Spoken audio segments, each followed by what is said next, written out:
Hello दोस्तों, welcome.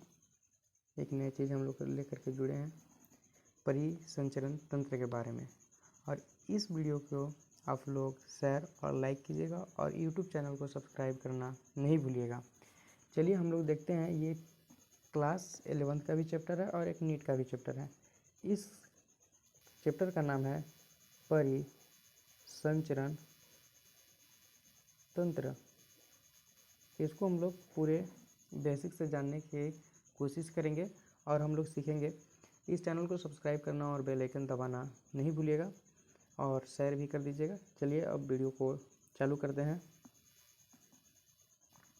चलिए देखिए कि परिसंचरण तंत्र होता क्या है।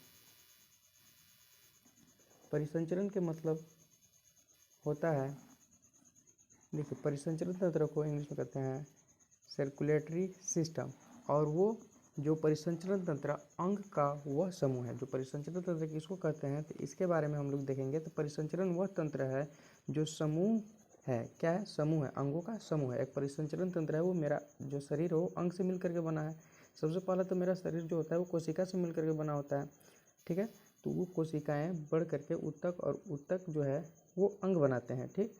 तो वही मेरा जो ये है, क्या कहते हैं कि अब आप लोग जान रहे होंगे कि मेरा कोशिका से शरीर बना है। कोशिका जितने सारे कोशिकाएं बनाते हैं, ऊतक बनाते हैं, फिर ऊतक सारे मिल करके अंग बनाते हैं। फिर वही अंग जो है क्या, जो परिसंचरण तंत्र है वही अंग का एक समूह है जो शरीर की कोशिकाओं के बीच पोषक तत्वों की यातायात कराते हैं। यानी कि जो मेरा कोशिका है वो परिसंचरण तंत्र में अंगों के बीच है।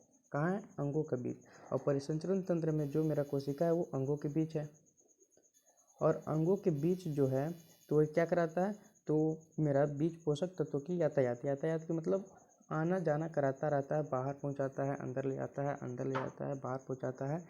इन तत्वों में एमिनो अम्ल, ऑक्सीजन, कार्बन डाइऑक्साइड और हार्मोन्स आदि शामिल होते हैं। जो इन अमीनो अम्ल में क्या क्या होते हैं, तो मेरा जो ये पोषक तत्व जो हैं, जो भी कोशिकाएं हैं परिसंचरण तंत्र करा रहे हैं, यानी कि ले जा रहे हैं, यहाँ ले जा रहे हैं, वहाँ ले जा रहे हैं, शरीर के अंदर, शरीर के किसी भी भाग में पहुँचाते हैं, वो मेरा परिसंचरण तंत्र के द्वारा जाता है। और जैसे मेरा पहला होता है ऑक्सीजन। ऑक्सीजन में जो हम लोग सांस लेते हैं वो मेरा शरीर के अंदर जाता है। और कार्बन डाइऑक्साइड मेरा बाहर निकालता है। और इसी में मेरा एक आता है हार्मोन। इस तरीके के कई भी अन्य चीज़ होते हैं जो परिसंचरण के द्वारा शरीर के अंदर और बाहर आते जाते रहते हैं। उसी को यहाँ पे यातायात बताया गया है, ठीक। चलिए अब हम लोग आगे देखते हैं। अब मेरा जो है परिसंचरण तंत्र का प्रकार जो होता है वो मेरा परिसंचरण तंत्र दो प्रकार के होते हैं। कितने प्रकार के होते हैं? दो प्रकार के। मेरा परिसंचरण तंत्र जो है वो दो प्रकार के होता है। एक कार्य के आधार पर, ठीक है। मेरा परिसंचरण तंत्र दो प्रकार के होते हैं। कार्य देखेंगे मेरा परिसंचरण तंत्र के कार्य क्या है, तो पोषक तत्वों का संवहन कराना, मतलब एक दूसरे जगह पर ले जाना। इसी का मतलब क्या होता है, जो यातायात का मतलब है उसी का मतलब हम बता रहे हैं आप लोगों को।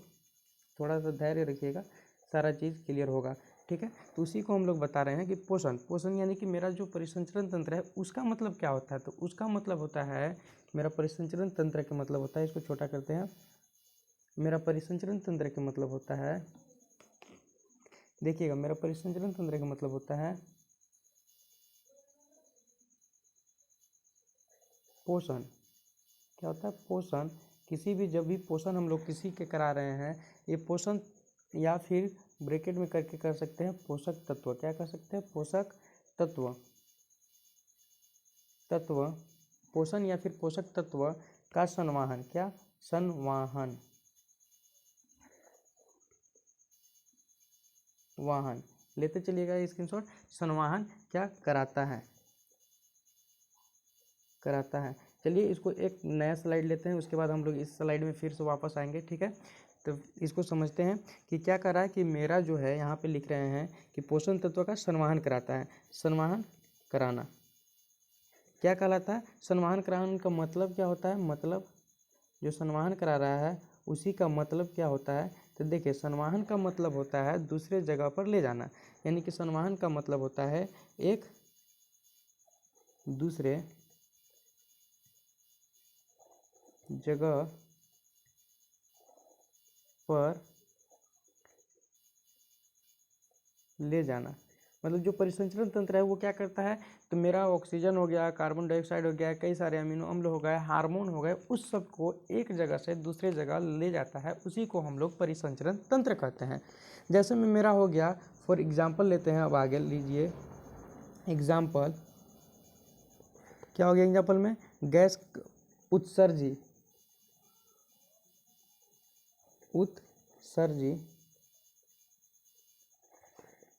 पदार्थ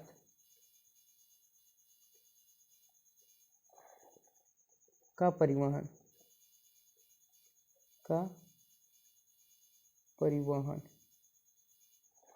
उत्सर्जी पदार्थ का परिवहन। नंबर 2, गैसों का परिवहन। मेरा 2 होता है, एक उत्सर्जी पदार्थ का परिवहन, एक मेरा गैसों का परिवहन। ये दोनों क्या करते हैं कि इसी की तरीका परिसंचरण तंत्र यही करता है। उत्सर्जी मतलब जो खराब पदार्थ होते हैं, खराब जो होते हैं, मल वगैरह हम लोग निकालते हैं, टॉयलेट वगैरह करते हैं, ये सारे चीज़ जो निकलता है वो परिसंचरण थ्रू निकलता है, उसी को हम लोग पदार्थ को परिवहन कराते हैं, गैसों का अति कराते हैं। अब चलिए आगे देखते हैं हम लोग फिर से।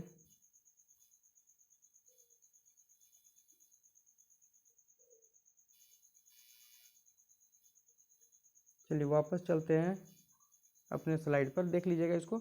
अब चलिए आगे चलते हैं इसको। चलिए यहाँ पर भी हम एग्जाम्पल लिए थे, कि देखिए क्या एग्जाम्पल लिए थे। यहाँ पर भी एग्जाम्पल है कि ऑक्सीजन, कार्बन डाइऑक्साइड, हार्मोन का ये क्या कराता है, तो सम्मिलन होते हैं, इसको यहाँ से वहाँ तक पहुँचाता है। अब हम लोग देखेंगे कि जो तंत्र का अर्थ है अंगों का समूह। तंत्र मतलब क्या होता है, तंत्र मतलब होता है अंग का समूह। जो हमारा अंग है उसमें एक बहुत सारे अंगों से मिलकर के बना है, तो उसी को हम लोग कहते हैं अंग तंत्र कह देते हैं। क्या कह देते हैं, अंग तंत्र। तो हम लोग कह देते हैं अंग तंत्र। तो वो मेरा जो शरीर है बहुत सारे अंगों से मिलकर के बना है, यानी कि तब तंत्र का अर्थ होता है बहुत सारे अंग, यानी कि अंगों का समूह, उसी को हम लोग कह रहे हैं बहुत सारे अंग। ठीक है, अब हम लोग देखेंगे रुधिर। क्या देखेंगे, रुधिर। अब रुधिर क्या होता है इसको हम लोग देख रहे हैं। तो रुधिर मेरा जो है वो तरल परिसंचरण तंत्र है। रुधिर क्या है, एक तरल परिसंचरण तंत्र। और मेरा हृदय जो है रुधिर को पंप कराना, यानी कि मेरा रुधिर के क्या काम है, तो जो हृदय होता है वो पंप कराता है रुधिर को। ठीक है, रुधिर को क्या कराता है, पंप। रुधिर को क्या कराता है, पंप कराता है। और मेरा जो हृदय है वो रुधिर को पंप कराता है। और मेरा हृदय का जो कोष्ठक होता है वो 4 भागों से मिलकर के बना रहता है। कई भाग होता है, 4 गो भाग होता है। जो ऊपर वाला भाग होता है ये कोष्ठक, उसी को हम लोग कहते हैं दायां आलिंद। और जो नीचे वाला होता है उसे दायां नीलय। और जो ये भाग होता है उसे बायां आलिंद, और ये बायां नीलय अंदर का। ठीक है, अब चलिए हम लोग देखें रुधिर वाहिकाएं, जिनके द्वारा रुधिर संचारित होता है उसी को हम लोग क्या कहते हैं, रुधिर वाहिकाएं। जिसके द्वारा रुधिर संचारित होता है उसको हम लोग क्या कहते हैं, रुधिर वाहिकाएं। अब चलिए आगे चलते हैं। इन तीनों से मिलकर ही परिसंचरण तंत्र बनता है। यानी कि अब मेरा परिसंचरण तंत्र है, यानी कि परिसंचरण तंत्र कैसे बनता है, तो इसको हम लोग देखेंगे। तो मेरा जो परिसंचरण तंत्र है वो 3 चीज़ से मिलकर के बना है। कितने चीज़ से मिलकर के बना है, 3 चीज़ से। तो कौन कौन चीज़ है वो, मेरा कौन कौन चीज़ है वो 3 चीज़। तो मेरा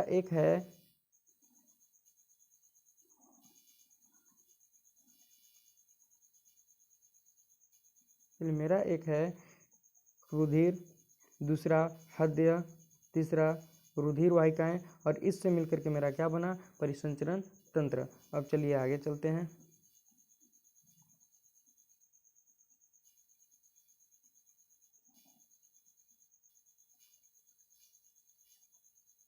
चलिए देखिए, अब इसको देखते हैं हम लोग कि ये क्या कर रहा है। तो अब मेरा एक होता है खुला परिसंचरण तंत्र। क्या होता है, एक मेरा खुला परिसंचरण तंत्र और एक मेरा होता है बंद परिसंचरण तंत्र।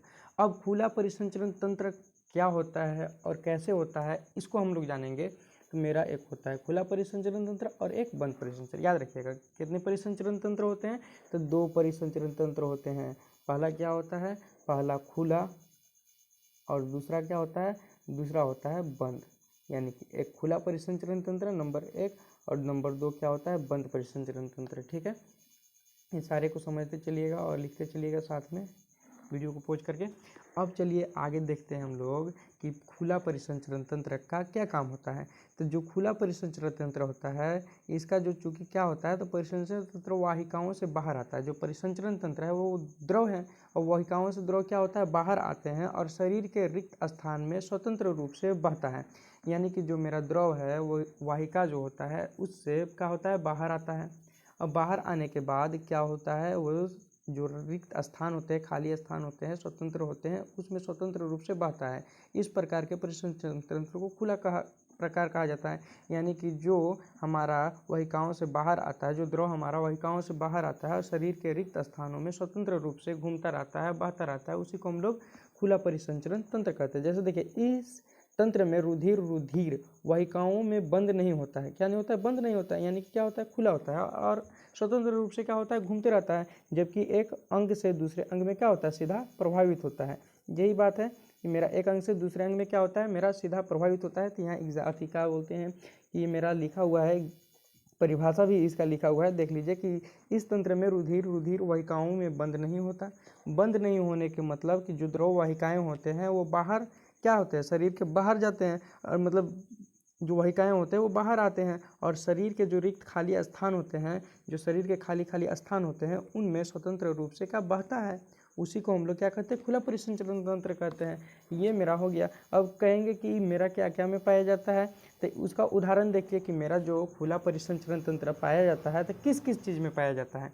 मेरा जो खुला परिसंचरण तंत्र है तो वो किस किस चीज़ में पाया जाता है, तो उसका उदाहरण देखेंगे। तो एक हो गया मेरा कॉकरोच, क्या हो गया, कॉकरोच, तिलचट्टा, घोंघा, ऑक्टोपस। इसमें क्या पाया जाता है, तो इसमें मेरा खुला रुधिर परिसंचरण तंत्र पाया जाता है। देखिए मेरा फिर से सुनिएगा, मेरा पहला हो गया कॉकरोच, दूसरा क्या हो गया, दूसरा हो गया तिलचट्टा यानी कि तिल्ली कीड़े, और तीसरा नंबर का हो गया घोंघा, और चौथा हो गया ऑक्टोपस। ये कहाँ है, ये देखिए है, ठीक है। अब यही जो है क्या करता है, तो ये मेरा खुला परिसंचरण तंत्र इसी में पाया जाता है। अब चलिए देखिएगा कि मेरा कॉकरोच और तीली जो कीड़े होते हैं वो मेरा कौन से समूह में है, आर्थ्रोपोडा समूह में। हम लोग पढ़े होंगे समूह, ठीक है, हम लोग पढ़े होंगे आर्थ्रोपोडा, इकाइनोडर्मेटा, हेमिकोडेटा, कोडेटा, ये सारे समूह पढ़े होंगे हम लोग। पता होगा आप लोगों को, क्लास 11th का ही अति मतलब जो सिलेबस में है वो सारे चीज़ें हैं जो संग दिया गया है उसको भी पढ़ाया जाएगा। तो आप लोग पढ़े होंगे, उम्मीद करते हैं, ठीक है। चलिए अब आगे देखते, नहीं पढ़ेंगे तो उसको पढ़ाया जाएगा। अब आगे मेरा नंबर है जो घोंघा और ऑक्टोपस है वो मोलास्का में पाया जाता है, ठीक है। तो मेरा दो गो है, एक कॉकरोच और तिल्ली कीड़े और घोंघा ऑक्टोपस, तो मेरा खुला परिसंचरण तंत्र करता है। ये उदाहरण याद रखिएगा कि पूछ देगा कि कौन कौन ऐसा जो खुला परिसंचरण तंत्र कौन कौन करता है, उसका उदाहरण दे। तो मेरा पहला आ जाएगा कॉकरोच, दूसरा तिल्ली कीड़े, और जो तीसरा है घोंघा, और चौथा ऑक्टोपस। ये मेरा क्या है, तो ये मेरा खुला परिसंचरण तंत्र करते हैं। और अगला नंबर में पूछ सकता है कि कॉकरोच और तिल्ली कीड़े कौन से संघ में हैं, तो हमको बताना होगा कि आर्थ्रोपोडा समूह में रखे गए हैं और घोंघा ऑक्टोपस मोलस्का समूह में। चलिए अब हम लोग देखेंगे बंद परिसंचरण तंत्र, ठीक है। तिलचट्टा यानी कि आर्थ्रोपोडा यानी कि कीट, मोलस्का होता है। बंद परिसंचरण तंत्र अब हम लोग देखेंगे, तो बंद परिसंचरण तंत्र, यहाँ देखिए बंद परिसंचरण तंत्र। अब बंद परिसंचरण तंत्र इस प्रकार में रक्त केवल रक्त वाहिकाओं में मध्यम से बहता है। यानी कि मेरा उस जो खुला परिसंचरण तंत्र था वो वाहिकाओं से बाहर आ गया था और बाहर आकर के बह रहा था, लेकिन जो मेरा बंद परिसंचरण तंत्र है वो केवल और केवल वाहिकाओं में बह रहा है। कहाँ बह रहा है, वाहिकाओं में। कैसे, वो भी मध्यम, कैसे, मध्यम, यानी मध्यम के मीडियम साइज में बह रहा है, ना स्पीड नहीं ये ज़्यादा धीमा, मध्यम में बह रहा है, ठीक है। तो इससे बहता है। जैसे में देखिएगा कि मेरा ये क्या होता है, इसके लिए एक लेते हैं स्लाइड। अब चलिए देखते हैं हम लोग कि इसमें क्या होता है। तो इसमें आपको होता है कि सबसे पहले जो हृदय होता है बहने का, जो देखिएगा कि किस तरीके से बहता है। तो मेरा फर्स्ट में जो बंद परिसंचरण तंत्र में जो बह रहा है वाहिक रक्त यानी कि जो ब्लड, उसके बारे में हम लोग देखेंगे। तो पहला हो गया आपका हृदय, ठीक है। हृदय में से जाता है धमनी, धमनी में से जाता है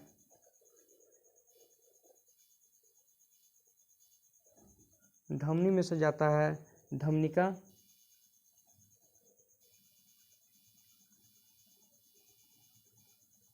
अब चलिए देखिए धमनिका में से जाता है, इधर वापस आइए, तो धमनिका में से जाता है कोशिका,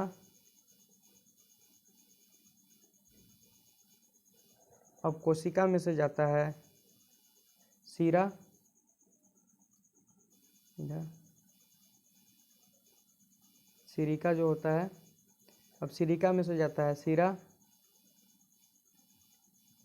अब सीरा में से फिर चला जाता है हृदय। देखिएगा फर्स्ट नंबर में मेरा जाता है हृदय में, सेकंड में धमनी होता है, फिर धमनिका होता है, फिर कोशिका क्या कहते हैं उसका कोशिका होता है, फिर सिरिका होता है, फिर सीरा होता है, और फिर हृदय में चला जाता है। इसका ये परिसंचरण तंत्र यानी कि बंद परिसंचरण तंत्र में इस तरीके का घूमता है, और ऐसे ऐसे जहाँ से चालू होता है जा करके वहीं स्टॉपेज होता है, इसी को हम लोग कहते हैं बंद परिसंचरण तंत्र। ठीक है, जहाँ जाता है फिर वहीं पर आता है, उसी को हम लोग कहते हैं बंद परिसंचरण तंत्र। अब चलिए इसको हम लोग देखते हैं और ये कर लेते हैं, बंद परिसंचरण तंत्र का एग्जाम्पल देखते हैं और उसका परिभाषा देखते हैं कि क्या क्या होता है। चलिए अब देखते हैं हम लोग बंद परिसंचरण किसको कहते हैं। तो मेरा इस तंत्र में रुधिर वाहिकाओं में बंद होता है। क्या होता है, मेरा रुधिर जो है वाहिकाओं में बंद रहेगा। ठीक है, तथा हृदय रुधिर को अलग अलग अंगों में रुधिर वाहिकाओं के जरिए भेजता है। जैसे हम लोग बताएं हृदय, धमनी, धमनिका, कोशिका, सीरा। ठीक है, इस तरीक़े से। तो इसका अब हम लोग के कैसे ये जो बंद परिसंचरण तंत्र किन किन चीज़ों में होता है, तो बंद परिसंचरण तंत्र मानव में होता है यानी मनुष्य में होता है, हम लोग में होता है बंद परिसंचरण तंत्र, स्तनधारियों में होता है बंद परिसंचरण तंत्र। ठीक है, गाय वगैरह में क्या भी होता है, बंद परिसंचरण तंत्र होता है। ठीक, यानी कि दो चीज़ और भी होते हैं, उदाहरण यहाँ लिख दीजिएगा आदि। ठीक, यानी कि बंद परिसंचरण तंत्र पहले दो एग्जाम्पल एकदम रखिएगा, मानव और स्तनधारी क्या होता है, इन दोनों में बंद परिसंचरण तंत्र होते हैं। ठीक है, हम लोग ब्लड देखेंगे यानी कि रुधिर का मतलब ही होता है खून। क्या होता है, खून। ठीक है, ब्लड का मतलब होता है खून, यानी कि मेरा जो है ये सारे चीज़ क्या है, खून के बारे में अभी पढ़ रहे हैं कि खून जो है क्या बोलते हैं कि बंद परिसंचरण तंत्र में कैद हो जाता है, तो वो किस किस चीज़ में जाता है, हृदय से किस चीज़ में जाएगा, धमनी से धमनिका, धमनिका से कोशिका, आगे हम लोग दिए थे जो ये इस नंबर का स्लाइड था। ठीक है, तो उसमें हम लोग दिए थे, तो उसमें देखा है, तो उसी तरीक़े से हम लोग में घूमता है, हृदय से चालू होता है फिर दिल में जाता है, दिल से चालू होता है फिर हृदय मतलब क्या होता है, दिल होता है। हृदय मतलब याद रखिएगा, नहीं पता होगा तो दिल होता है। तो हम लोग का दिल से चालू होकर के सीरा से फिर दिल में जाता है, यानी कि हृदय हो गया, दिल हो गया, धमनी हो गया, धमनिका हो गया, कोशिका, सीरा, सिरिका, सीरा, फिर वो हृदय में यानी कि दिल में ही चला जाता है। और ऐसे बंद उसी को कहते हैं जो चक्र लगाता है, गोला लगाता है, उसी को हम लोग बंद परिसंचरण तंत्र कहते हैं।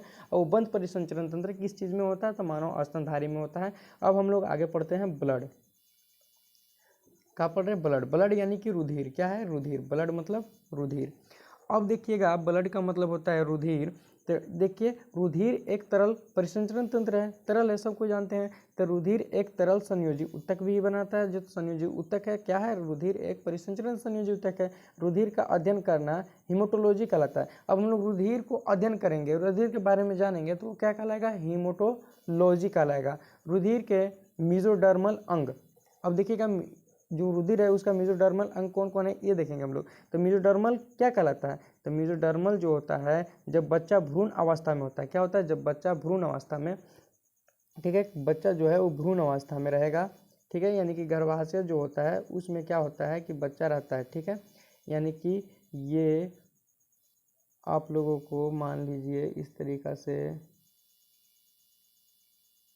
रहता है, प्रॉपर नहीं छपा पाएगा। तो यहाँ बच्चा जो गर्भाशय में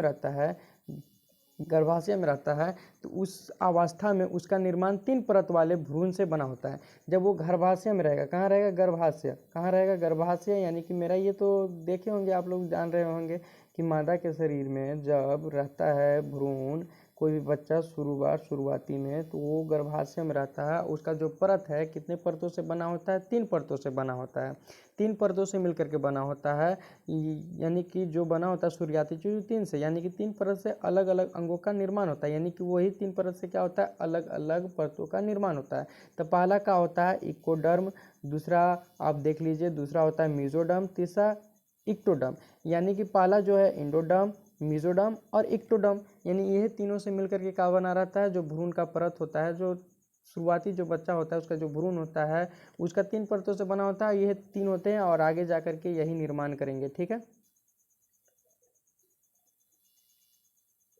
चलिए अब चलिए आगे चलते हैं।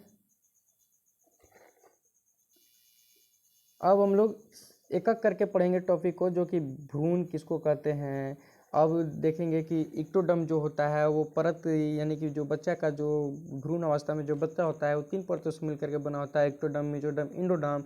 तो इक्टोडर्म का क्या कार्य, मेसोडर्म का क्या कार्य और इंडोडर्म का क्या कार्य और क्या वो करते हैं और कहाँ पाए जाते हैं, इसके बारे में पढ़ेंगे।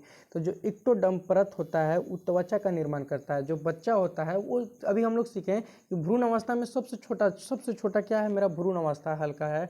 तो उस समय बच्चे का जो फिर तीनों इक्टोडर्म, मेसोडर्म, इंडोडर्म आते हैं, तो उस समय बच्चों का क्या होता है, बनना चालू हो जाते हैं, अंग, बाल, हेयर, ये सब सारा चीज़ क्या होता है, बनना चालू हो जाते हैं। तो कौन 3 गो चीज़ होते हैं, 3 परत, वो कौन से परत क्या चीज़ बनाते हैं इसके बारे में जानेंगे। ठीक है, जैसे में इक्टोडर्म मेरा हो गया, क्या हो गया, इक्टोडर्म, तो वो त्वचा का निर्माण करता है। किसका, त्वचा, जो हमारे स्किन होते हैं, क्या होते हैं, स्किन, उसका स्किन का कौन निर्माण करता है। तो स्किन किससे बनता है, किसके थ्रू बनता है, तो जो मेरा इक्टोडर्म है उसके थ्रू क्या बनता है, तो मेरा स्किन बनता है।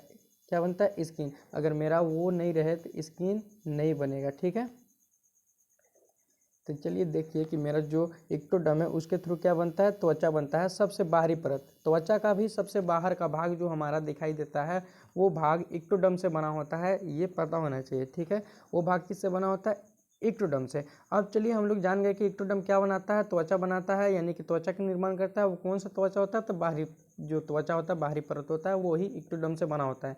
अब हम लोग देखेंगे कि मेसोडर्म परत होते हैं वो क्या चीज़ के बनाते हैं, तो हृदय की जो कार्डियक पेशिया का निर्माण होता है वो मेरा मेसोडर्म से होता है। कार्डियक जो पेशिया होता है वो क्या नाम, मेरा मेसोडर्म से अथी होता है, क्या कहते हैं कि निर्माण होता है। और रुधिर का निर्माण करते हैं, वो किसका, रुधिर। ठीक है, मेसोडर्म, जो हम लोग रुधिर के मतलब अभी तुरंत पीछे पढ़े हैं, रुधिर का मतलब अभी तुरंत हम लोग पीछे की तरफ पढ़े हैं। रुधिर का मतलब होता है, रुधिर का मतलब होता है ब्लड। तो वो क्या करता है, तो ब्लड का निर्माण करता है। किसका निर्माण ये करते हैं, तो ब्लड का निर्माण करता है। ठीक है, रुधिर मतलब अभी तुरंत पढ़े। तो मेरा जो मेसोडर्म है वो एक और काम करता है, वो ब्लड बनाता है। क्या बनाता है, ब्लड। अब चलिए हम लोग देखेंगे, वो तो ब्लड बना दिया। अब और क्या क्या बना रहे हैं ब्लड के सिवाय, तो देखिए ब्लड के सिवा मेसोडर्म, एंडोडर्म और एक्टोडर्म के बीच स्थित होते हैं। जो ये मेसोडर्म है वो मेसोडर्म, ठीक है, एंडोडर्म, एक्टोडर्म के बीच का होता है, ये स्थित यानी कि पाया जाता है। ठीक है, मेसोडर्म से नोटोकॉर्ड, यानी कि मेसोडर्म से क्या बनता है, नोटोकॉर्ड, हड्डी, मांसपेशियां, संयोजी ऊतक और परिसंचरण परिसंचरण थोड़ा थोड़ा कर दीजिए, परिसंचरण तंत्र, उत्सर्जन और प्रजनन प्रणालियां बनाती है। अब देखिए क्या क्या बनाती है, तो मेरा तो ये मेसोडर्म, एंडोडर्म और एक्टोडर्म के बीच में पाया जाता है। सबसे पहली बात ये है। ठीक है, दूसरी बात, सेकेंड इंपॉर्टेंट बात है कि मेसोडर्म से जो होता है वो नोटोकॉर्ड, यानी कि हड्डी, मांसपेशी, संयोजी ऊतक और परिसंचरण तंत्र, और जो उत्सर्जन और प्रजनन प्रणालियां होते हैं, ये सारे चीज़ कौन बनाते हैं, तो मेरा मेसोडर्म बनाता है। कौन बनाता है, मेसोडर्म। ये सारे चीज़ को नोट डाउन कर लीजिएगा, ताकि बहुत ज़्यादा इंपॉर्टेंट, इससे बाहर एग्जाम में नहीं जाएगा। अगर नीट के पूछता है तब पर भी, और आपका ये पूछता है क्या बोलते हैं क्लास 11th का, तब पर भी कोई दिक्कत नहीं है, बेसिक के साथ है। नीट भी पूछेगा तब पर भी आप लोग बता सकते हैं, नीट का भी। और जो ये है आपका क्या बोलते हैं क्लास 11th, तो उसका भी बता सकते हैं पूरे डिटेल में, कोई दिक्कत नहीं होगा। ठीक है, इसी की वजह से नोट करते चलिएगा। अब चलिए आगे देखते हैं हम लोग। तो आगे हम लोगों को अब आ जाता है इक्टोडर्म। इक्टोडर्म यानी कि इक्टोडर्म क्या क्या बनाता है इसके बारे में हम लोग देखेंगे। तो जो इक्टोडर्म है वो यकृत बनाता है, लीवर, फेफड़े, लंग्स, थाइमस ग्रंथि, थायराइड ग्रंथि, किडनी, अग्नाशय का निर्माण करते हैं, यानी कि ये बनाता है। सबसे पहला ये सारे चीज़ याद रखना है कि इक्टोडर्म से क्या क्या निर्माण होते हैं, पूछ सकता है आप लोगों से कि इक्टोडर्म से क्या क्या निर्माण होते हैं, तो पता होना चाहिए कि यकृत, फेफड़ा, थाइमस ग्रंथि, थायराइड ग्रंथि, किडनी, अग्नाशय का निर्माण कौन कराता है, इक्टोडर्म कराता है।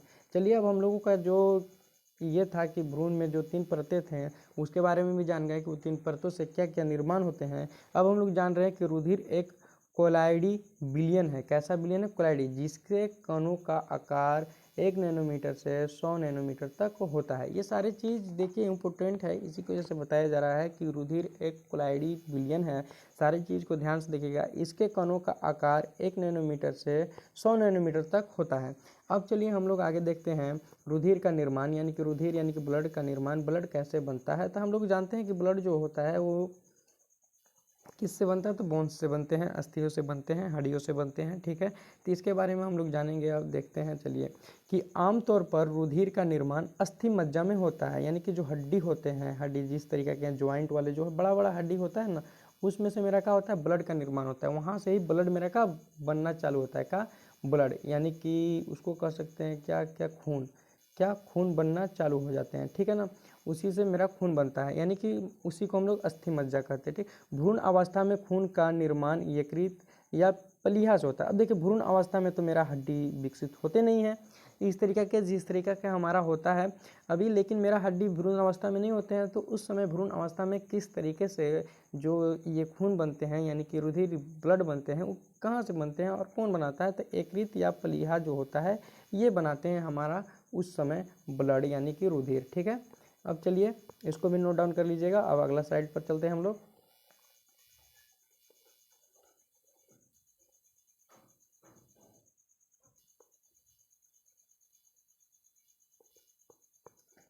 चलिए अब अगला स्लाइड पर पहुंच गए हम लोग। अब देखते हैं इसको, रुधिर की मात्रा, यानी कि पुरुष में कितने % रुधिर पाए जाते हैं और जो महिला होते हैं लेडीज लोग, मेल और फीमेल में कितने % रुधिर पाए जाते हैं, इसके बारे में जानेंगे। कितने % मतलब ज़रूरत होते हैं इसके बारे में। रुधिर यानी कि आप लोग जान रहे हैं ब्लड होता है, क्या होता है? ब्लड, और ब्लड मतलब खून, ठीक है, ये तो पता हो गया। चलिए इसको लिखने की कोई ज़रूरत नहीं। अब पुरुष में जो मेरा ये ब्लड होता है, खून होता है, वो 5 से 6 लीटर होता है, ठीक है, और होना भी चाहिए। और 4 से 5 लीटर महिलाएं में, ठीक। अब जो हीमोग्लोबिन होता है वो 14 से लेकर के मतलब जो ये 16 ग्राम हीमोग्लोबिन होना चाहिए और 100 ml रुधिर, ठीक है, या फिर 100 ml कह सकते हैं, बटा में आता है 100 ml, ठीक है। ये इसमें लेडीज में होना चाहिए 10 से लेकर के 12 ग्राम हीमोग्लोबिन बाई, यानी कि 16 ml रुधिर, इसका मतलब होता है, ठीक है। अब चलिए हम लोग चलते हैं आगे। अब देखिए नोट को और ख़ास तौर से याद रखिएगा इसको। तो इसका में कहा है कि रुधिर की मात्रा हमारे शरीर के कुल वजन का 7% होना चाहिए। अब 7% यानी कि 7% होना चाहिए जो हमारा शरीर है उसके हिसाब से।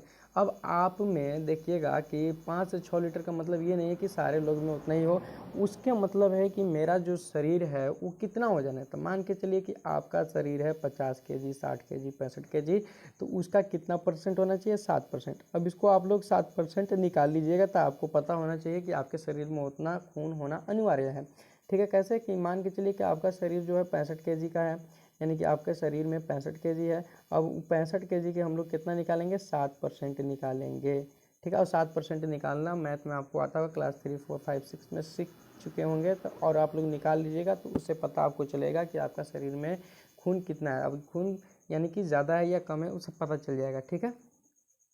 अब चलिए आगे चलते हैं। रुधिर का रंग। अब रुधिर का रंग कैसा होता है, हीमोग्लोबिन जो है उसका रंग कैसे होता है, इस पर भी आप लोग ध्यान दे दीजिएगा, ठीक है। का रंग लाल होता है। जो रुधिर होता है वो कैसे कलर का होता है? लाल कलर का होता है। ये सब कोई जानते हैं कि लाल जो खून होता है वो लाल ही कलर का होता है, ठीक है। ये इंपॉर्टेंट है, इसको याद कर लीजिएगा कि हमारा शरीर का जो भाग है रुधिर का कितना मात्रा हमारे शरीर में खून होना चाहिए, तो 7% हमारा वजन के हिसाब से, ठीक है। अब चलिए रुधिर का कैसा रंग होता है, तो सभी को जानते हैं, ये बेसिक है। क्या है कि बेसिक से लेकर के चलेंगे तो ये बेसिक है मेरा कि रुधिर का रंग कैसा होता है, तो लाल होता है। इसका लाल रंग इसमें मौजूद हीमोग्लोबिन वर्णन के कारण होता है। अब देखिए कि मेरा लाल कलर क्यों हो रहा है खून, हरा पीला रंगीन चाहे और चीज़ क्यों नहीं हो जा रहा है? तो मेरे खून में क्या मौजूद है? तो हीमोग्लोबिन मौजूद है। उसी हीमोग्लोबिन वर्णन के कारण मेरा जो खून है वो लाल ही कलर के हो रहा है, ना कि और किसी भी कलर के, ठीक है। हीमोग्लोबिन का प्राकृतिक रंग होता है बैंगनी। क्या होता है? बैंगनी, ठीक है। अब कोई पूछ दे कि हीमोग्लोबिन का प्राकृतिक रूप कैसा होता है, प्राकृतिक रूप, तो बैंगनी कलर का होता है। और हमारे शरीर में किसके कारण खून जो है वो लाल होता है? तो हीमोग्लोबिन के कारण हमारे शरीर में खून कैसे रहते हैं? लाल रहते हैं। ये नोट डाउन कर लीजिएगा, ठीक है। हीमोग्लोबिन दो तरीके से, एक हीम और एक ग्लोबिन से लिया गया है। जो हीमोग्लोबिन है वो दो वर्डों से, एक हीम और एक ग्लोबिन से उठा करके लिया गया है और उसको बना दिया गया है हीमोग्लोबिन। ठीक है। अब चलिए देखिए कि हीम यानी कि आयरन यौगिक यानी कि फेरस Fe+2 और प्लस में O2 करते हैं तो क्या मेरा बनता है रेड कलर। क्या मिलता है, मिलेगा क्या, रेड कलर। कैसे, आयरन करेंगे, ठीक है, Fe+2 और प्लस में O2 करेंगे और इसको हम लोग एक कथी बनाएंगे जो केमिस्ट्री में सीखिएगा आगे, तो इसको रेड कलर कहते हैं। ठीक है, इसमें रेड कलर मिलता है। अब ग्लोबिन यानी कि जटिल प्रोटीन लेते हैं, ग्लोबुलर प्रोटीन जिसे हम रेशो के रूप में ये मिलता है। ये जो ग्लोबिन मिलता है वो कैसे, रेशो के रूप में रेशेदार मिलते हैं, ऐसे ऐसे ऐसे। ठीक है, अब चलिए आगे, अगला स्लाइड।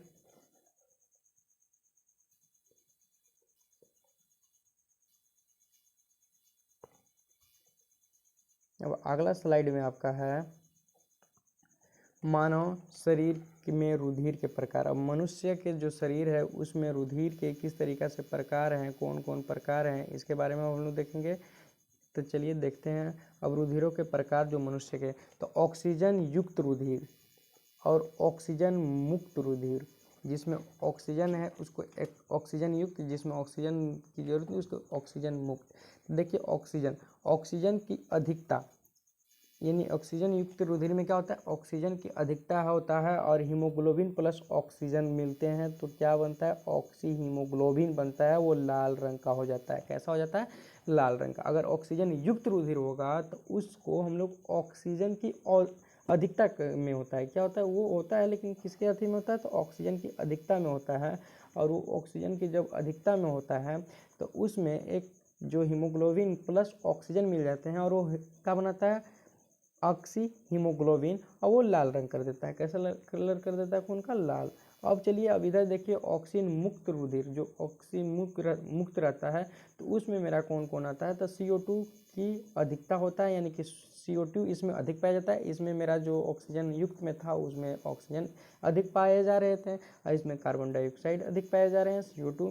और इसमें हीमोग्लोबिन प्लस CO2 होते हैं तो क्या बनाते हैं, कार्बोक्सी हीमोग्लोबिन, यानी कि गहरा नीला काला रंग का होता है। जो इसमें ब्लड होता है वो गहरा नीला हो जाएगा और काला रंग का बना लेगा। किस में, ऑक्सीजन मुक्त रुधिर में। और जिसमें ऑक्सीजन युक्त रुधिर होगा उसमें तो ऑक्सीजन की अधिकता है, इसी वजह से वो किस से अति कराएगा, तो हीमोग्लोबिन प्लस ऑक्सीजन से कराएगा। वो ऑक्सी हीमोग्लोबिन बनाएगा तो उससे जाहिर सी बात है कि खून कैसा हो जाएगा, लाल कलर का हो जाएगा। ठीक, अब चलिए आगे चलते हैं।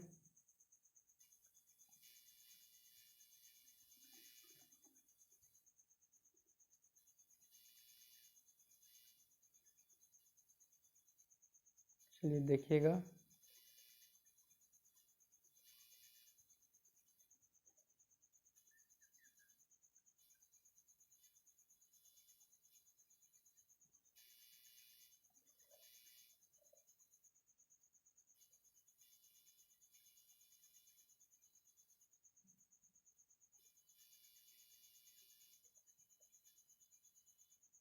चलिए प्रक्रिया यानी कि रुधिर परिवहन।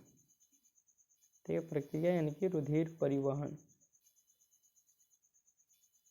को हम लोग देखेंगे। चलिए अब रुधिर परिवहन को देखते हैं। वीडियो लंबा हो जा रहा है लेकिन बात की चीज़ है, ज़रूरी की चीज़ है, बेसिक है, इसी वजह से ध्यान से देखिएगा। ठीक है,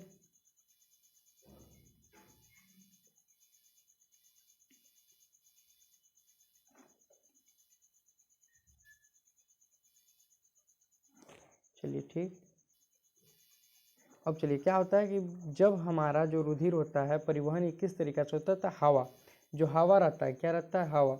यानी कि मान लीजिए कि ये हवा है, क्या है, हवा। ठीक है, अब हवा जो है हमारे इस, देखिएगा हवा जो है वो क्या है, तो हवा, देखिए ये मेरा शरीर है, ठीक,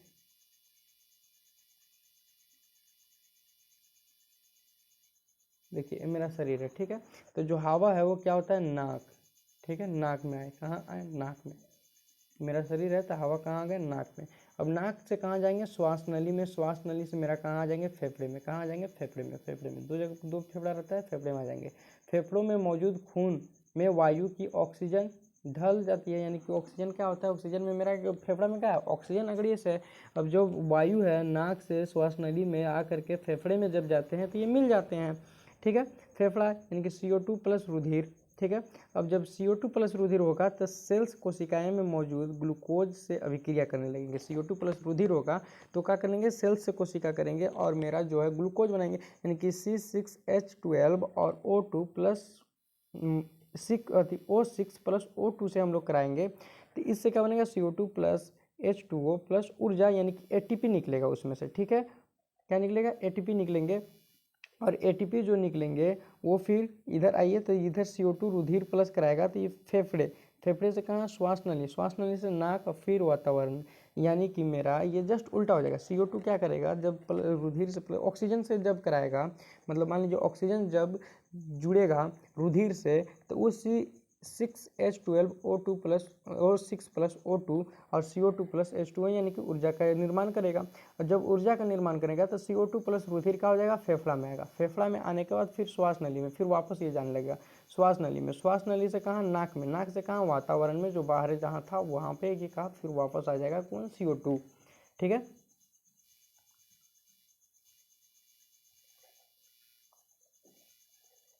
चलिए नेक्स्ट स्लाइड।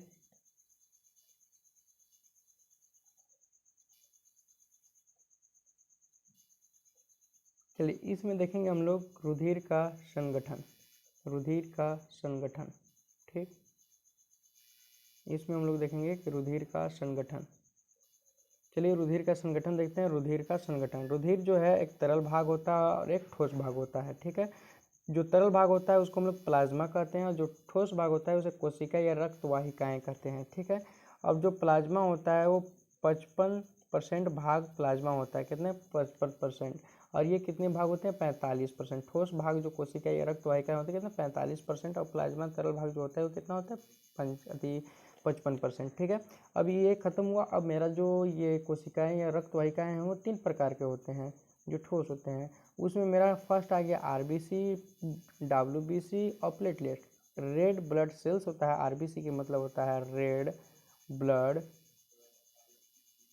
सेल्स, ठीक है। और दूसरा में वाइट, WBC का मतलब होता है वाइट ब्लड सेल्स, ठीक है। और तीसरा नंबर में मेरा जो है वो प्लेटलेट्स है, ठीक है। प्लेटलेट्स बहुत ज़रूरी है जो कि कमजोरी पैदा कर देता है हमारे शरीर में, ठीक ना। ऐसे सारे चीज़ तीनों जरूरी हैं, ठीक है। अब चलिए आगे 3 चीज़ देख लिया। एक WBC, यहाँ देखिए लिखा भी है इसमें, देखते हैं रेड ब्लड सेल्स, लाल रक्त कोशिकाएं होता है रेड ब्लड सेल्स का मतलब। WBC यानी कि रेड वाइट ब्लड सेल्स, और वाइट ब्लड सेल्स यानी कि श्वेत रक्त कोशिकाएं होते हैं। और प्लेटलेट्स मेरा प्लेटलेट्स है, ठीक। अब चलिए आगे चलते हैं, नोट डाउन कीजिएगा, बहुत सारे इंपॉर्टेंट चीज़ें क्लास बार बार बता रहे हैं। क्लास 11th और क्लास जो नीट के बच्चे हैं उनके लिए, जो क्लास 11th में नीट की तैयारी करना चाहते हैं उनके लिए बहुत इंपॉर्टेंट है, ठीक है। अब चलिए हम लोग देखेंगे प्लाज्मा। जो मेरा प्लाज्मा है, प्लाज्मा यह क्या करता है, यह रुधिर का तरल भाग है। जो प्लाज्मा है किसका, रुधिर जो ब्लड होता है यानी कि खून होता है उसी का तरल भाग है, बताए थे प्लाज्मा, ठीक है। इसका रंग हल्का पीला होता है। जो प्लाज्मा होता है उसका रंग कैसा होता है, हल्का पीला, ठीक है, पीलापन पर होता है, हल्का हल्का। प्लाज्मा का हल्का पीला रंग इसमें मौजूद। अब देखिए जैसे कि मेरा जो खून था, ब्लड था, वो लाल कलर किसके कारण था, हीमोग्लोबिन के कारण। उसी प्रकार से मेरा जो प्लाज्मा है हल्का पीला रंग किसके कारण है, तो बिलीरुबिन वर्णन की वजह से क्या है मेरा, ये हल्का पीला कलर का है। बिलीरुबिन वर्णन, ठीक है। याद कर लीजिएगा इसको कि जो पूछ सकता है कि जो हल्का हल्का पीले रंग का जो प्लाज्मा होता है वो किस वर्णन के कारण होता है, तो बिलीरुबिन वर्णन के कारण, ठीक। अब चलिए आगे चलिए, मेरा ये आ गया बिलीरुबिन वर्णन। अब देखिए ये जो है वो क्या करता है, तो लीवर इस वर्णन का निर्माण करता है। ये अब वर्णन बनता कहाँ से है, तो लीवर से बनता है। जैसे मेरा खून कहाँ से बन रहा था, तो कहाँ से बन रहा था, अस्थि मज्जा से ना, ठीक है, वहाँ से बन रहा था। इसी प्रकार से बिलीरुबिन कहाँ से बन रहा था, लीवर से बन रहा है। कहाँ से, लीवर से। लीवर 2 वर्णक बनाता है, लीवर 2 वर्णक। तो पहला तो आपका है प्रत्यक्ष बिलीरुबिन और दूसरा अप्रत्यक्ष बिलीरुबिन। जो प्रत्यक्ष बिलीरुबिन होता है उसके बारे में जानेंगे, जो प्रत्यक्ष बिलीरुबिन होता है उसके बारे में जानेंगे, ठीक है। फर्स्ट में प्रत्यक्ष बिलीरुबिन के बारे में देखिए। सबसे पहले कि बिलीरुबिन वर्णन कहाँ से बनता है, तो मेरा जो लीवर है वहाँ से बनता है। लीवर दो तरीके की बिलीरुबिन बनाता है, प्रत्यक्ष बिलीरुबिन और एक अप्रत्यक्ष बिलीरुबिन। तो अप्रत्यक्ष बिलीरुबिन प्रत्यक्ष बिलीरुबिन के सबसे बारे में जानेंगे। तो ये हल्का पीले रंग का होता है। कौन? प्रत्यक्ष बिलीरुबिन। प्लाज्मा में बिलीरुबिन वर्णक होने की मात्रा ज़्यादा, यानी कि प्लाज्मा में जब बिलीरुबिन वर्णक होने की जो मात्रा है वो ज़्यादा होता है तो होने पर इसे क्या कहते हैं, जॉन्डिस का हो जाता है, जॉन्डिस बीमारी हो जाता है। अब मेरा जॉन्डिस बीमारी एक और समझ में आया कि जॉन्डिस बीमारी किसके कारण होता है, तो जो जॉन्डिस बीमारी है वो बिलीरुबिन वर्णन के प्लाज्मा में ज़्यादा हो जाने से, उस पर हावी हो जाने से मेरा कौन बीमारी होता है हम लोगों का, तो हम लोगों को जो हो जाएगा फिर जॉन्डिस का बीमारी हो जाएगा। कौन ज़्यादा हो जाएगा, तो बिलीरुबिन। ठीक है, ठीक है, जो हल्का पीले रंग का होता है, जो कि कहते भी है कि जॉन्डिस में जो आपका शरीर है वो कैसा पीलापन दिखने लगता है, कैसा दिखने लगता है, पीलापन। तो पीलापन दिखता है तो इसी बिलीरुबिन के कारण कैसा दिखाई देता है, पीलापन। ठीक है, बिलीरुबिन के कारण ही हमारा शरीर जो पीलापन होता है वो जॉन्डिस का लक्षण, जॉन्डिस का बीमारी दे देता है। ठीक, अब हम लोग देखेंगे अप्रत्यक्ष बिलीरुबिन में। तो अप्रत्यक्ष बिलीरुबिन हरा रंग का होता है। ठीक है, कैसा होता है ये, हरा रंग का। अब उदाहरण पीतरस। ठीक है, उदाहरण के तौर पर हरा रंग का होता है तो उदाहरण के तौर पर है पीतरस। अब चलिए अगला स्लाइड में नोट डाउन कर लीजिएगा इसको। अब आपका अगला सवाल है प्लाज्मा का संगठन। क्या है आपका अगला सवाल, जो प्लाज्मा है इसका संगठन है। अब आप लोग देखिएगा, ये बार बार करें कि ये नीट का है, नीट का है, नीट का है, जरूर आप लोग इसको देखिएगा। ठीक है, प्लाज्मा का संगठन। अब प्लाज्मा, तो प्लाज्मा का संगठन, तो प्लाज्मा जो जल, प्लाज्मा में जल जो है वो जल जो पानी होता है, ठीक है, H2O ना, हाँ पानी जो होता है H2O। ठीक है, जो H2O होता है वो क्या करता है, तो देखते हैं हम लोग, जल में जो होता है H2O वो कितने परसेंट होते हैं प्लाज्मा में, जो जल होते हैं प्लाज्मा में कितने परसेंट, 90 से 92% पानी होते हैं। किस में, प्लाज्मा में। इनवर्स यानी कि ग्लूकोज, ग्लूकोज मेरा कितना होता है, 1 से 2% मेरा ग्लूकोज होता है। 90 से 92% पानी और 1 से 2% ग्लूकोज, जो इस तरीका के Ca हो गया, NgCl, इस तरीका के, ठीक है, बन करके रहता है। ठीक है, अब ग्लूकोज यह ऊर्जा उत्पन्न करने में काम करता है। अब ग्लूकोज किस चीज़ में, देखिएगा कि आप लोग जब दौड़ते रहते हैं चाहे थके रहते हैं तो कोई कहता है कि ग्लूकोज पीजिए, ग्लूकोज पिए, क्यों, क्योंकि वो सडनली क्या करता है कि हमारा जो ऊर्जा है वो उत्पन्न कर देता है तुरंत। इसी की वजह से हम लोगों को ग्लूकोज लेते हैं। ठीक है, ताकि वो तुरंत जो है ऊर्जा में कन्वर्ट होकर उसको ऊर्जा तुरंत बना देता है, ऊर्जा तुरंत पैदा कर देता है। ठीक है, तो इसी ग्लूकोज यह ऊर्जा उत्पन्न करने में काम करता है। ठीक है, ग्लूकोज का क्या काम है, ऊर्जा उत्पन्न करता है। ठीक, हम लोग ग्लूकोज गर्मी के दिन में पीते भी हैं। प्रोटीन, अब 8 से 9% प्रोटीन है। क्या है, 8 से 9% protein. Thrombin plus fibrinogen plus fibrin. ठीक है, ये क्या करते हैं, रुधिर का थक्का जमाने में सहायक करते हैं ये तीनों। ठीक है, ये तीनों क्या करते हैं, रुधिर का जो थक्का होता है उसको सहायक करते हैं, प्रोटीन बनाने में मदद करते हैं। ठीक है, ग्लोबुलिन्स जो प्रतिजन बनाना। ठीक है, ग्लोबुलिन्स का मतलब होता है प्रतिजन बनाना, यानी प्रतिरक्षा तंत्र मजबूत करना। जो प्रतिरक्षा हमारे शरीर में चला जाएगा कोई बैक्टीरिया वगैरह गलत चीज़, तो ये क्या करता है, प्रतिरक्षा के लिए लेकर के बॉर्डर पर जैसे बंदूक खड़ा रहते हैं इसी तरीक़े से ये खड़ा रहेगा। ठीक है, और हमारा शरीर को प्रतिरक्षा यानी कि रक्षा पहुँचाते रहेगा। ठीक, एल्बुमिन आयनों यानी कि मिनरल्स को संतुलित करता है। ये जो है वो क्या, आयन और मिनरल्स को संतुलित करता है। ठीक है, अब चलिए आगे। अब मेरा दूसरा नंबर में आ गया RBC, red blood cells.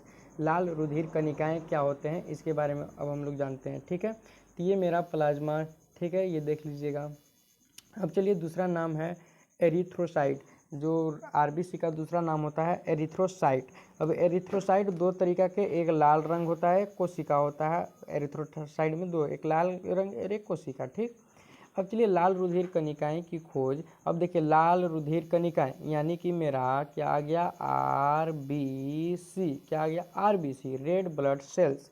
Red blood cells कौन खोजा था, अब कोई खोजने वाला कौन वैज्ञानिक है, इतना महान वैज्ञानिक कौन है, देखिए AP ल्यूनहॉक ने के द्वारा ही ये क्या खोजा गया था, AP ल्यूनहॉक, हम लोग पढ़ते आ रहे हैं ना, एंटनी वन ल्यूनहॉक, AP ल्यूनहॉक। ठीक है, ये क्या किए थे, लाल रुधिर को खोजे थे। एपी ल्यूनहोक क्या किए थे, लाल रुधिर कोशिकाओं के खोजे थे। ठीक है, हाँ तो अब आपको आ गया कि लाल रुधिर यानी कि आरबीसी कौन खोजा था, तो एवी ल्यूनहोक खोजे थे आरबीसी। ये पहला टॉपिक क्लियर।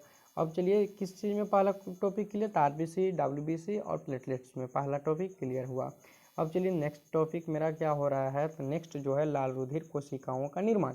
अब लाल रुधिर कोशिकाएं कहाँ से बन रहे हैं, ठीक है, 3 तरीका के बन रहा है। तो लाल रुधिर कोशिका कहाँ से, तो भ्रूण जो होता है उसमें लाल रुधिर कोशिकाओं का निर्माण यकृत पलिया में होता है। हम लोग पीछे ही देख लीजिए, जो भ्रूण और बच्चे का जो अवस्था होता है भ्रूण, उस समय जो कुछ मेरा ये नहीं बना रहता ना, तो उस समय मेरा क्या होता है कि यकृत और पलिहा, यकृत या पलिहा से क्या होता है, भ्रूण में लाल रुधिर कोशिकाएं बनते हैं। अब लाल रुधिर कोशिकाओं के निर्माण की प्रक्रिया, निर्माण की प्रक्रिया ऐसी तो डायरेक्टली बन नहीं ना गया, लो बाहर आसमानी दे दिया बना गया, नहीं बनेगा ऐसे। अब चलिए आगे देखिए, लाल रुधिर कोशिकाओं के निर्माण की प्रक्रिया को 2 नामों से जाना जाता है।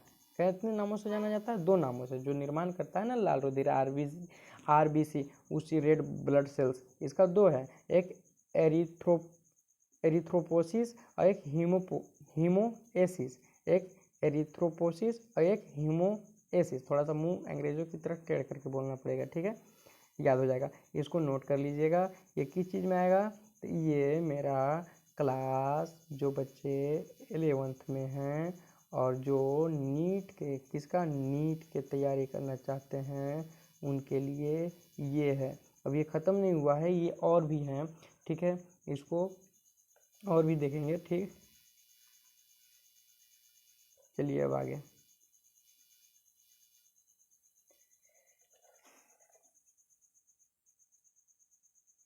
नेक्स्ट स्लाइड नोट डाउन कर लीजिएगा। ये लास्ट है, ठीक है, ये लास्ट, ये रुधिर से लास्ट, मतलब लास्ट का मतलब आज का लेक्चर लास्ट, ठीक है। इसके आगे फिर आगे चलाया जाएगा, ये चैप्टर समाप्त नहीं हुआ है, ठीक ना। चलिए अब ये हुआ आपका यहाँ रुधिर मतलब क्या होता है, ब्लड। एक क्या होता है मेरा, ब्लड में कितने 3 चीज़ होते हैं, एक लाल रुधिर कोशिकाएं आरबीसी रेड ब्लड सेल्स, एक सफ़ेद रुधिर कोशिकाएं डब्ल्यूबीसी वाइट ब्लड सेल्स, एक रक्त बीजाणु प्लेटलेट्स, ठीक है, ये तीनों होते हैं। अब ये आप लोग कलर भी देख सकते हैं, ठीक है, ये चित्र भी देख सकते हैं। चलिए आरबीसी मात्रा मतलब कि क्वांटिटी, किसका सबसे ज़्यादा क्वांटिटी पूछ सकता है आप लोगों के एग्जाम में कि निम्नलिखित में से किसका क्वांटिटी ज़्यादा है, आरबीसी, प्लेटलेट्स, डब्ल्यूबीसी, उसका चाहे क्रम करके दे सकता है जैसे इसमें दिया है, ठीक है। ऐसे भी हम लोगों को क्रम कर सकता है। देखिए यहाँ इसको इस तरीके से क्रम कर सकता है, तो देखिएगा इधर इसको इसको इसको इसको इसको इस तरीके से क्रम कर सकता है,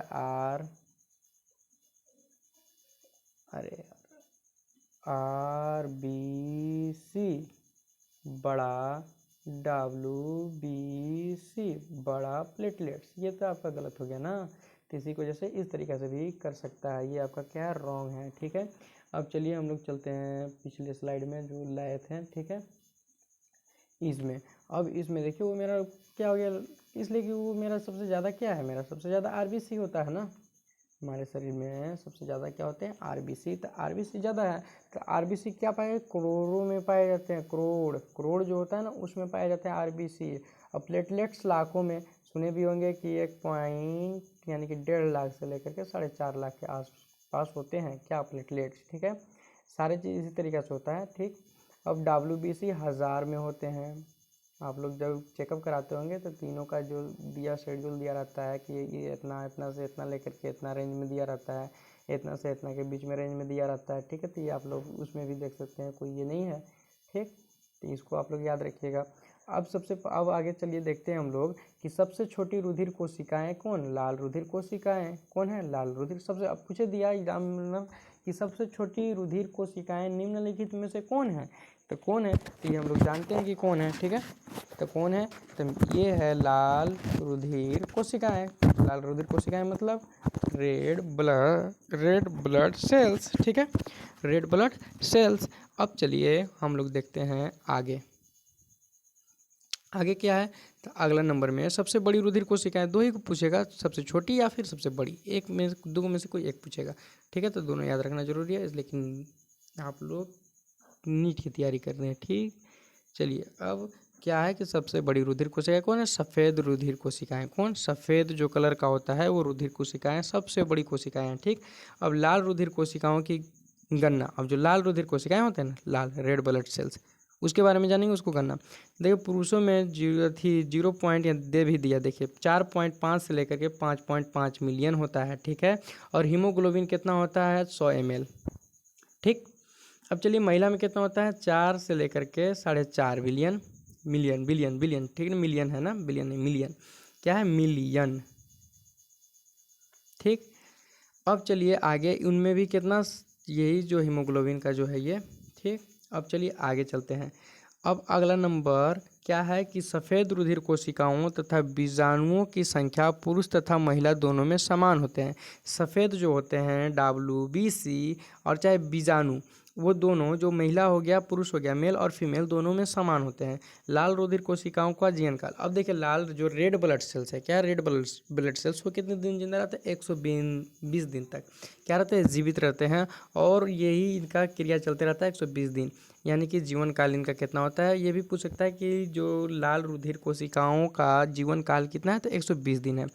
RBC की कब्रगाह यानी कि लीवर या पलिहा है, ठीक है, जो बनता है, कहाँ से बनता है, कब्रगाह मतलब क्या, कि उसका निर्माण कहाँ से हो रहा है। आपका जो कब्रगाह का मतलब होता है कि वो निर्माण बन कहाँ से रहा है, तो लीवर या फिर पलिहा से बन रहा है ना, ठीक।